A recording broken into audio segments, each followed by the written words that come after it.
The call-in number for the show is 716-249-0552. And as a matter of fact, we have a caller dialing in now. Yes, it's the NFL Exporter. Who do I have on the line today? Hi, my name's Devin. All right, what's up, Dev? Thanks for calling in. Where you calling from? I'm calling from Oakland, California, man. Oh, okay, that's what's up. And what's your favorite football team? Yeah, I hate to say it. You know what I mean? I'm a Raiders fan. You know what I mean? You know what? I'm proud to say it. You know, they don't their actions don't represent the area that I live in, but I love the team, man. Okay, there you go, die hard. Yeah, don't do it like that, man. I know how y'all get out there, man. You may mess around and say that you hate to say that you're a Raiders fan, and I might see you on the news tonight dead somewhere, man. So I know how the fans throughout Oakland. All right, man. Well, yeah, definitely got to roll with your team. You know, no matter what, good times, bad times. I know it's been a while since this Raiders legacy has been able to really hold its chest out with some pride. So let's talk about that, Dev, man. I was in the preseason when I was talking about the Raiders. I thought the Raiders were one of the teams who did an excellent job, maybe the best job at bringing over free agents to try to help this team. I mean, man, the veterans, they brought in Matt Schaub at quarterback. They brought in Maurice Jones-Drew at running back. They brought over the tackle Donald Penn from the Tampa Bay Buccaneers. He's a Pro Bowler. They brought over James Jones to try to upgrade at wide receiver. You look on the defensive side of the football, brought over Lamar Woodley. He's got championship experience. Brought over Justin Tuck. He's got championship experience. Brought over Terrell Brown and Carlos Rogers from the 49ers. They certainly have a winning pedigree. You guys went out and drafted Khalil Mack. Still had Charles Woodson in the secondary, Tavon Branch. I forget the DB's name. I think DJ Johnson. Y'all drafted from Houston. So I mean, I thought this was a team. You guys got good production from Rod Streeter last year. You still have the speedster, Denarius Moore there. Michael Rivera's a decent tight end. Still have McFadden. I thought you guys were going to run the ball a lot. Talk to me, man. Maybe let's start on the offensive side of the football. What happened with Matt Schaub? What was it that made it enable for him to be able to start for this team? And Derek Carr, the rookie, actually was able to come in. Man, I have to say, with Matt Schaub, I don't think Matt Schaub was ever really the answer. I think he was more of a ploy, for Reggie McKenzie, Dennis Allen to save their jobs. They tried the year before with Matt Flynn. We see how that worked out. So, they took an opportunity on Matt Schaub, which was, you get a good thumbs up for trying it. But, this dude, if you know his history in the last year, the decline he had, and then to turn around and, try to upstart his career, it sounded good, and it's a great thing to tell the owner of the organization, Mark Davis, but the product that you're getting out of this dude, he is a bum elbow at this point. Through the preseason, it was evident that this dude was not, what it was going to be. He was not going to carry us to no 8-8 record, better yet 7-9 record. 6-10 would have been great with him. Once again, once they see that, they panic. There's a reason Dennis Allen isn't the coach anymore. Personally, I thought it was kind of dumb for them to, just go ahead and fire him because you're not solving any problems. But someone had to answer for, the lack of consistency, the lack of, fight, the lack of whatever else you can think of, in the 0-4 start. So, my frustrations, you named all the players that came in. You had aspirations for the team. Me as a Raider fan, I thought that they had a good shot at making some noise. I wouldn't have called it a playoff team, but, it starts at the top. They went and got Reggie McKenzie, which, once again, another person who I didn't think was the right person to fill those shoes. And then what does Reggie McKenzie do? He grabs a young up-and-coming defensive coordinator, I believe, from Denver, and Dennis Allen. And the fact of the matter is that with this organization, you don't need a guy who is up and starting, up and coming, and Reggie McKenzie being a talent evaluator for Green Bay. You don't need a Dennis Allen, a guy who's only been a coordinator for a year. They need strong head coaching, strong general managing, someone in the names of Parcells, someone in the names of, a John Gruden, a Tom Coughlin, somebody who's not going to walk in there and try to get everybody's attention, but going to demand respect and attention. And I just honestly, man, don't think that they've had it. You know, they were in the right direction, trying to, you know, get some, you know, some type of order to the general managing position, right on down to coaching. But, you know, in the last 3 years, 4-12 in the last 2 years, and then an 0-4 start, I mean, what can we do? You know, there's nothing you can say other than that it starts at the top, man. Yeah, good, man. I have to totally agree with you there, and that's why I'm happy that you actually called, because, like I said, I was wondering what exactly happened to Oakland. I think the thing that's most surprising is the fashion that they're losing. Like you said, it'd be one thing if they're losing, you know, some close games, and granted, they did play the Jets close. You know, I know that Geno Smith in that offense isn't the best. They did play New England close at home. But the last couple games, you know, against Houston, against Miami, really got beat pretty bad there. So what you're saying makes a lot of sense in regards to this organization. And that was my next question to you was, when you have that much veteran leadership in the locker room, when you have that many veterans on the team, you know, it has to be more than just football. You know, it has to be something, you know, somebody, like you said, you hit it on the head, the head coaching, management, you know, you certainly have to have that type of management in place to really inspire these players to play. I know that something didn't just sit well with me was after Houston beat the Raiders a couple weeks ago, veteran Charles Woodson came out and said that the Raiders sucked. And I know it was out of frustration after the performance that they just put up, but, you know, with a rookie quarterback, I'm pretty sure he wanted to taper his expectations. And so now my next question to you is, now that rookie Derek Carr, who has played well, you know, I mean, he hasn't played the best, but I don't think that he's played below average. He certainly has made some mistakes, but he's played pretty well to be a rookie and get thrown into the fire. So now that he is out, will we see Matt Schaub, or is the second-year quarterback McGloin going to get in there? And honestly, I thought that he was all right last year, you know, in limited action when Terrell Pryor got hurt. So, you know, who do you think, being a Raiders fan, you can speak for you, I'm quite sure the Raider Nation, who is the better fit now with Carr gone, and who do the Raiders fans want to see out there on the football field? Well, you know, I can answer both those questions straightforward with Matt McGloin. You know, second-year product out of Penn State. He knows the offensive playbook. I would say even better than Matt Schaub. But the reality of it is you have to be able to throw the ball downfield. And Matt Schaub can't do it. And if you can't throw the ball downfield, you have to be able to move. And he can't do either. So I think McGloin is the best option. To be honest, you know, you talked about Derek Carr. I love Derek Carr. I like what I've seen out of the young guy. I like he can make all the throws.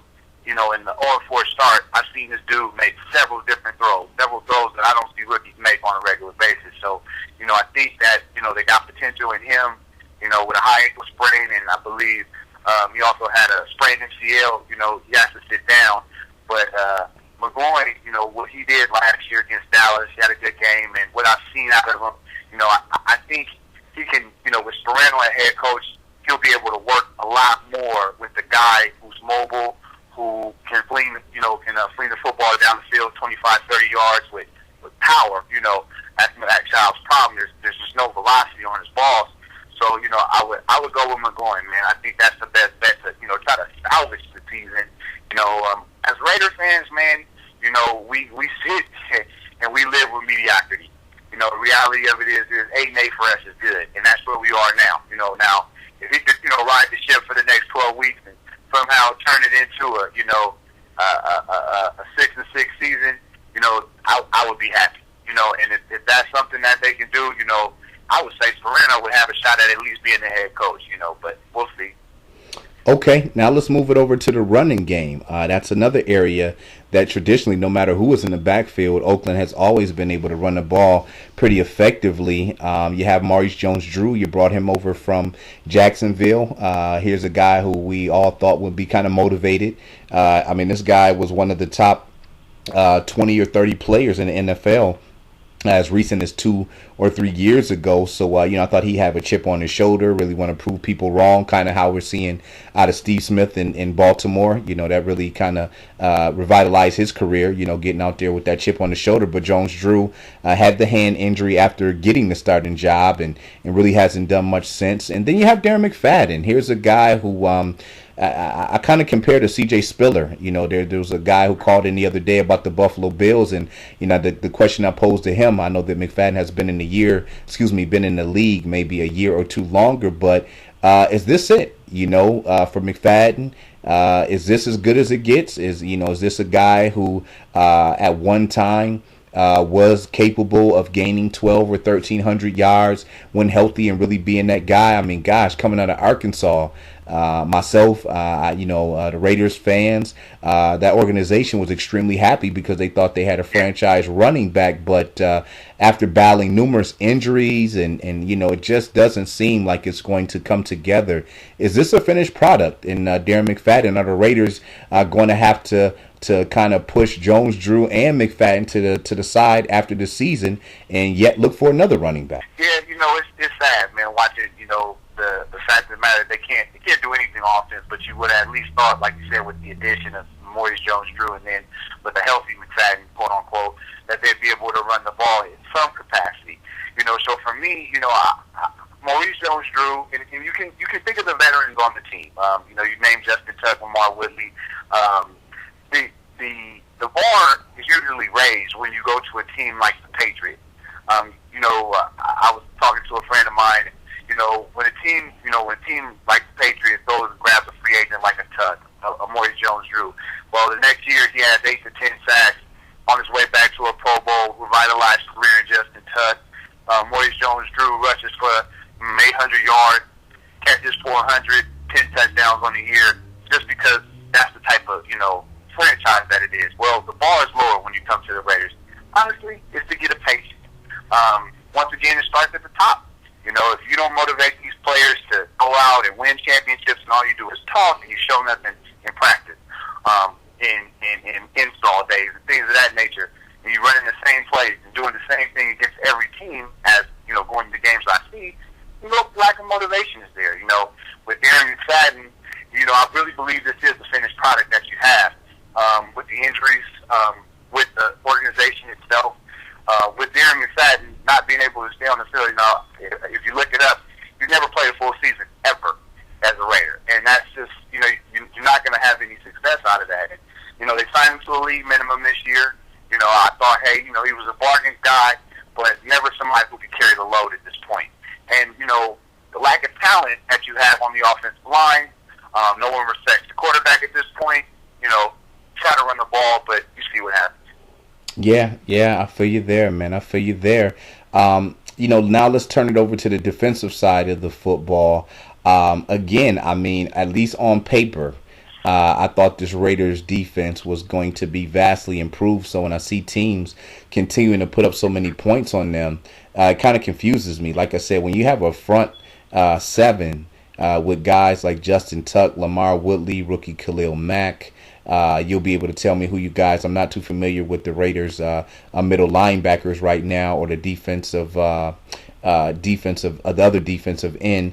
Again, you brought over Terrell Brown and Carlos Rogers from the 49ers, guys who have a winning pedigree to kind of help DJ Houston along DJ Johnson, along in his progress. And then you have Charles Woodson. I know he's not the fastest, but a very heady guy. And then Branch is back there. And, please correct me. I haven't had a chance to watch the Raiders in full, so make sure I got the right name on the cornerback y'all picked up from Houston last year, and also if Tavon Branch is there. But, what's going on with the defense? Is it a case of them being on the field too much? Because no matter what defense it is, if you're constantly on the football field, at some point the levee's going to break, or are guys just not playing at the level that they're capable of?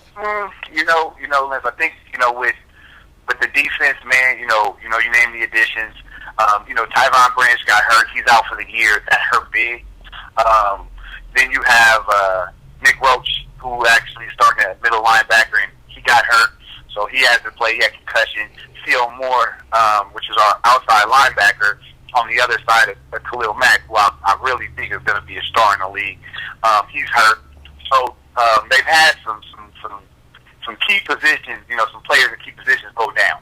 And I feel that that's added to what you already have in I'd say, lost or confused defensive coordinator in Jason Tarver. He really doesn't know what he wants to do. One week he wants to come out and he wants to play a lot of man like the old school Raiders. Next week he wants to come out and, he wants to blitz the ball. But you have to have a foundation and you have to build on that foundation and what type of defense you want to run. And that's the thing, man. I look at and the other player I was thinking about was the defensive tackles on the inside. Antonio Smith was the guy that got from Houston. Okay. And then you have Pat Sims in the middle. When you have a front seven like that, you expect to see some type of defensive prowess, but you don't. And I think that has a lot to do with, like I was saying. From week to week, they're confused on what they want to do. The reality is they need to blitz. The success comes when you blitz Tom Brady. Of course, they're not having a great season, but you've seen that. In that week, the defense came out in New England.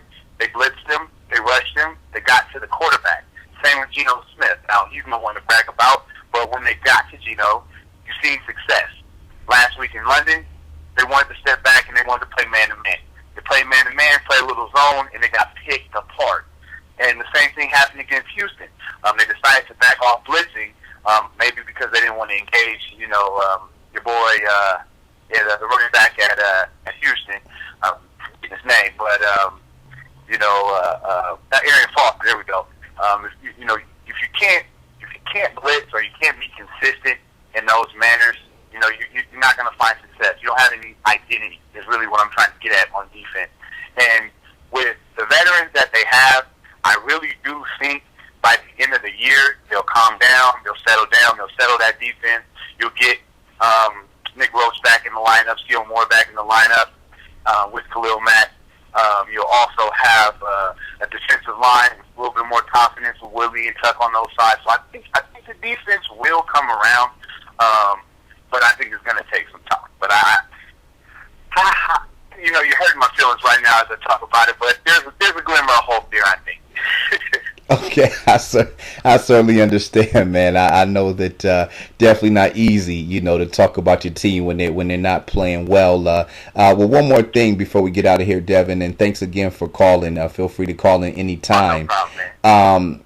So how do the Raiders correct this? I'm like you. I feel like it sounds like it needs to be a complete makeover. It sounds like from management down to coaching.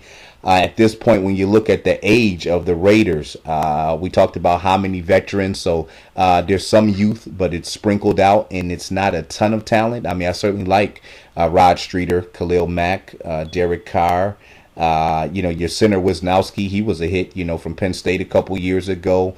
They're certainly hoping that the defensive back you picked up from Houston last year can come around. But this is a veteran ball club, and so I'm quite sure within the framework of all of these teams, you keep up with your division first. The easiest way to get in the playoffs is winning your division. So if you look at Denver, once Peyton Manning is done in a year or two, unless they end up somehow, some way, like the Colts, and get lucky to have a number one draft pick, they're going to have to rebuild. When you're looking at the San Diego Chargers, same thing. When Phillip Rivers, he's got probably about 3 or 4 years left before he's going to hang it up. They're going to have to rebuild. And Kansas City is a team who, obviously has an older quarterback in Alex Smith. So they're going to have to rebuild at some time. The Raiders right now, even though they're struggling, what do they need to do in order to, because it takes time to build a franchise, a successful franchise, but what do the Raiders need to do to be in position maybe in 2, 3, 4 years down the line when some of those quarterbacks, primarily Rivers and Manning, are done or kind of on their last leg? What can this Raiders franchise do to become a winner? Again, to have some prominence, because like I said, this was the best roster on paper that I've seen this year. I certainly applauded management for bringing all these guys in, but for whatever reason, it's just not working. Yeah, I think the best thing at this point is to build on what you see that they do have. Of course, it's only been 4 games, and you only can speculate with what you have in Carr. But like I said, as a Raider fan that's watching the games, and spending the time that I do at the games, spending the time that I do, combing through the internet. I like what I've seen in Carr. I like the throws that I've seen in Carr. I think that with the right offensive coordinator and the right foundation, I think that they can build on that. On the other side, same with Khalil Mack. I see that. So when you stop and you go to the very, very, dirt of it, you gotta, at this point, McKenzie's job is in flux. I don't really see him as the answer. The first thing they need to go out and do is get a strong general manager, and get a strong head coach, of the likes of a Harbaugh. Don't know what his job is right now in San Francisco. The likes of a John Gruden. Give him the money that he wants. Pay him. Give him all the power he wants, and then let him take on the job of building this franchise. The reality of it is also with the lack of skill, the lack of playing at any type of level, you can't get a stadium. You can't stay in Oakland. You don't know what you want to do. It's just a lot of question marks, and you have to start answering those question marks. And the first way to do that is to go get a guy to come in and ride the ship. And a John Gruden, a Harbaugh, I'll take either brother. A Tom Coughlin. I would get on the phone and see if somebody can get a hold of Bill Parcells for me. And just come in any capacity. Just come here and sell tickets. Something for us, and that's what they need. If they can start there, and just go ahead and scratch it. You try it with McKenzie, you try it with Dennis Allen, and as Raider fans, as a nation, I'll speak for us. We applauded it. It wasn't really what I wanted. Like I told you earlier, I didn't want an up and coming GM. I didn't want an up and coming coach. I wanted somebody solidified. Well, you figured out that didn't happen this time. It didn't work that way. You have to go out. You have to go get somebody who's been a GM and who's been a head coach. Then from there, you can address problems and situations. Because when you have a guy who's just now learning how to become a GM, and you got a guy who's just learning how to become a head coach, well, you have to add 2 or 3 years to the process, the maturation process at that point. So to me, that's where you got to start. You got to go find yourself some strong candidates at those positions. All right, sounds good, man. Well, Dev, certainly best of luck to those Raiders. Hopefully they can get a couple wins under their belt soon. I know with every loss, kind of deflates the team a little bit more. But you did a great job, man. Thank you for the insight. Myself and a lot of people, like I said, when things started off this season, certainly counted this Oakland Raiders team, and especially what you see, the way you see things change from year to year in the NFL. Thought that they would be a little bit more competitive, and so we'll see how it turns out. Once again, ladies and gentlemen, that was our live caller in today, Devin, calling in from Oakland, California, talking about the Oakland Raiders.